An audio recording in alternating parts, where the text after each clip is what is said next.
Друзья, приветствую вас. Дневной обзор. Давайте рассмотрим основные события, которые происходят, что ожидается и куда пойдет доллар, рубль, нефть, основные макроэкономические индикаторы и активы. Так, друзья, давайте рассмотрим основные события, что происходит. Все российские основные полосы забиты тем, что Тинькофф объявил об отказе от сделки с Яндексом. Я не буду озвучивать свою точку зрения на этот счет, потому что могут быть вопросы и претензии. Хотел только обратить внимание, что высока вероятность того, что Тинькофф в ближайшее время будет консолидироваться или как-то объединяться, с моей субъективной точки зрения. Возможно, с ВТБ, возможно, с МТС через систему. Опять же, я никакой не инсайдер, это, скажем так, моя субъективная точка зрения. Вот мне кажется, что таким образом развитие процесса, оно было бы наиболее благоприятно и наиболее рационально, то есть с кем Тинькофф мог бы объединиться для достижения наибольшего синергетического эффекта. Так, вот вышли очень интересные данные, статистика по Евросоюзу, там рост числа продажи новых автомобилей. Но кто-то скажет, восстановление после кризиса произошло, все, машин больше продают. Я думаю, это связано исключительно с отложенным спросом. Вот сейчас только спрос, который обычно формируется весной, и он полностью реализовался в августе, в сентябре, и поэтому произошел рост продажи новых автомобилей. На самом деле, я так думаю, ничего здесь такого нет, указывающего на то, что экономика однозначно полностью восстановилась. Ну и второй фактор, то что вот эта ситуация, связанная с эпидемией, она же чревата тем, что она распространяется через места общего пользования. Соответственно, вполне логично, что растет спрос на автомобили, на мотоциклы, на велосипеды, потому что люди начинают ездить, не используя общественный транспорт, чтобы не подвергать свою жизнь опасности. Но говорить, что это однозначно как бы сигнал о том, что экономика Евросоюза восстановилась, я бы не стал. То есть это, скорее всего, два фактора. Первый – это отложенный спрос, который реализовался наконец-то в полном объеме. И второй связан с тем, что изменилась система передвижения. Люди отдают предпочтение личным средствам. Так, переходя к Америке, опять как бы здесь огонь и пламя идет. Байден победил, но рынок говорит о том, что на самом деле победит Трамп. Ну, здесь есть несколько точек зрения. Вот мы с вами недавно рассматривали, я в телеграм-канале публиковал точку зрения по поводу движения мексиканского песо и рубля. То есть в 2016 году был четкий сигнал, что победит Трамп, и в 2020 году сейчас четкий сигнал, что победит Байден. Здесь немножко другая зависимость, я тоже ее когда-то озвучивал ранее, которая связана с тем, что если произошел за 3 месяца до выборов рост основного индекса S&P, то, соответственно, побеждает тот президент, который до этого находился у власти. То есть в данном случае это Трамп. Но я думаю, что здесь такие индикаторы, они, в общем-то, по большому счету работают как черный ящик. То есть что-то загружаешь с какой-то степенью вероятности, дает определенный ответ, но фундаментально здесь не учитывается ряд моментов очень важных и существенных. То есть у Трампа есть так называемый теневой сектор поддержки, это реднеки, которые на опросах особенно себя не проявляют и ничего не говорят. Но по сути, с моей точки зрения, текущая ситуация, она такова, что с точки зрения расстановки сил на карте должны победить демократы.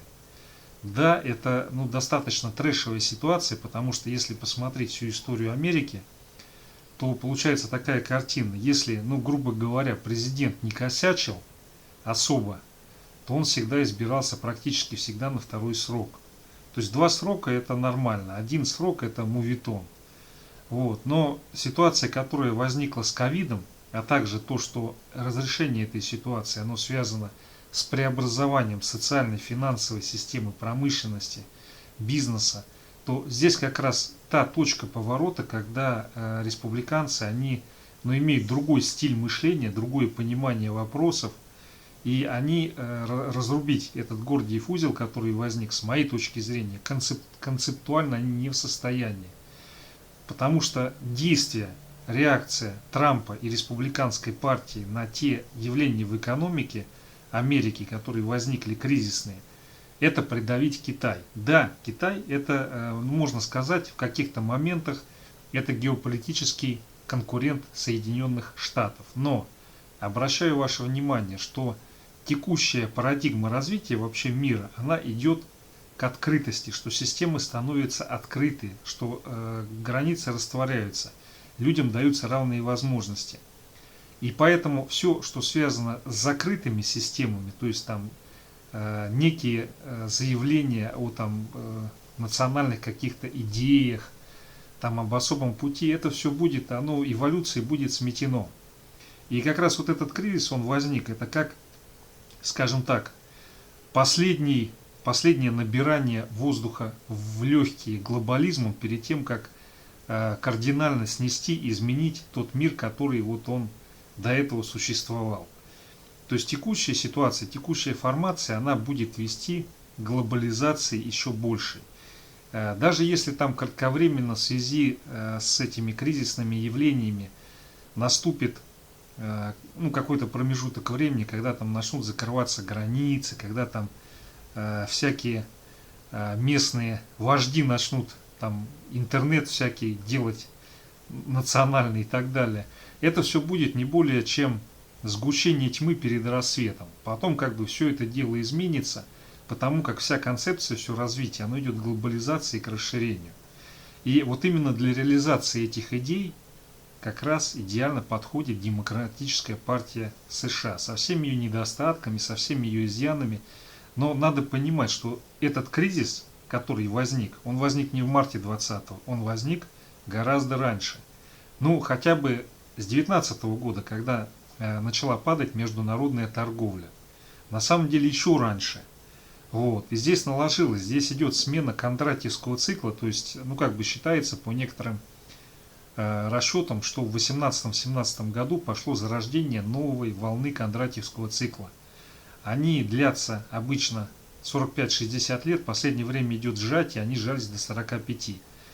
И как раз появление новой волны, оно чревато изменением уклада, изменением социального устройства мира. И вот мы, собственно говоря, к этому пришли. Консервативные ценности, так называемые, республиканцы, они не в состоянии в силу своей ментальности, своего понимания процесса следовать вот этой новой парадигме. И поэтому, я думаю, разные можно показатели брать, кто победит Байден или победит Трамп, но я думаю, что здесь фундаментальные факторы, причины, они стоят на стороне демократов. Республиканцы должны отойти. Если этого не произойдет, то мы можем столкнуться с очень тяжелым прохождением кризиса и очень тяжелым восстановлением. Потому что политика, которую проводят республиканцы, так называемая традиционная Америка, она связана к закукливанию. То есть мы вот сейчас все всюду повыводим, сами закроемся. Но, ребят, вы же сами создали этот глобальный мир. Какой закроемся? Вы его сами создали и теперь пытаетесь крайне нерационально, крайне эгоистично и непоследовательно из него выйти. Поэтому, я думаю, еще будет много всяких исследований, экзит-пулов и так далее. Но я склоняюсь к тому, что победят демократы. Конечно, Байден, он уже, наверное, все-таки для великого свершителя несколько староват. Но у него есть более молодая и энергичная помощница, которая наведет шороху. Камала Харрис, она, по-моему, вполне для этого подходит. Но это все лирика. Давайте к календарику перейдем. Что у нас по календарику? По календарику у нас сальдо торгового баланса еврозоны, к сожалению, проседает. Что, собственно говоря, не очень коррелирует. Но здесь, правда, сальдо торгового баланса за август, а за сентябрь рост продажи автомобилей.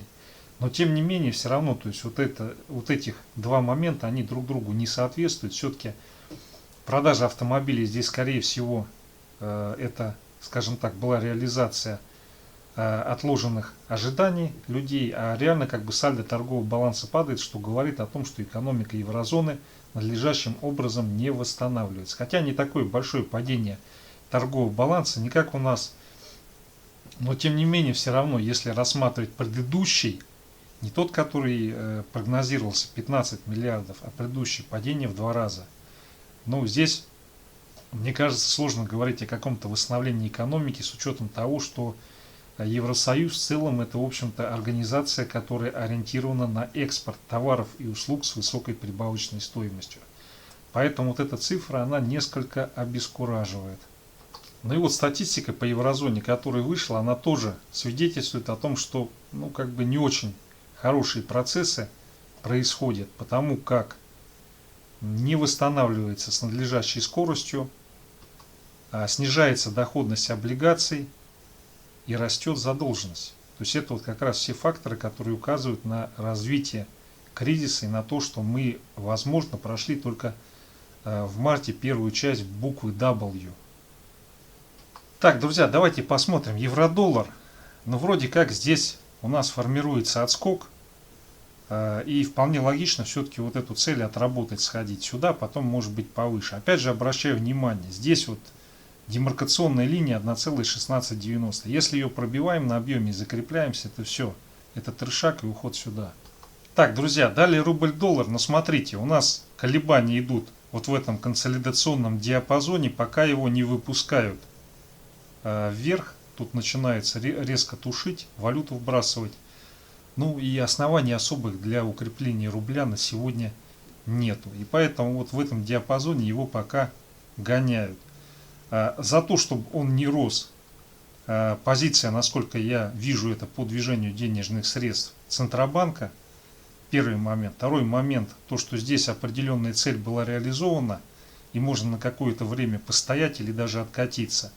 Вот. Ну а факторов для укрепления я сейчас на данный момент не наблюдаю, для укрепления рубля. Так, но если вот рассматривать динамику торгов, которая сегодня проходила, что я могу сказать?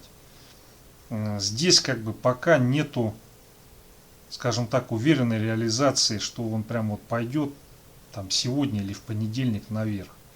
То есть вот исходя из тенденций, как здесь проходили торги, и как двигается цена, могу сказать, что здесь сейчас больше оснований, либо то, что будет вот движение сегодня в этом диапазоне до конца дня 77, 75, 78,3. Вот. Ну, может быть, сейчас будет какой-то еще задерг. Вот. Но здесь, судя по всему, активно включаются, и вот это пламя, которое здесь начинает происходить, его активно глушат. То есть движение выше, оно возможно на сегодня, но здесь надо либо чтобы нефть просела, либо чтобы какие-нибудь новые чудодейственные снадобья в виде санкций привезли.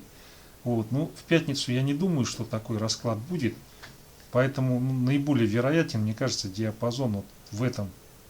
Вот здесь вот может быть короткий задерг будет, но даже я бы сказал, что вот, исходя из того, какая сейчас царит ситуация на площадках, вот сюда вот мы весьма вероятно можем сегодня сходить. Сейчас 14:20 по Москве. Если вот в 15:00 будет закрытие свечи выше 78,2, 78,25, то скорее всего задерг или даже движение пойдет наверх. Вот сюда вот на 78,5.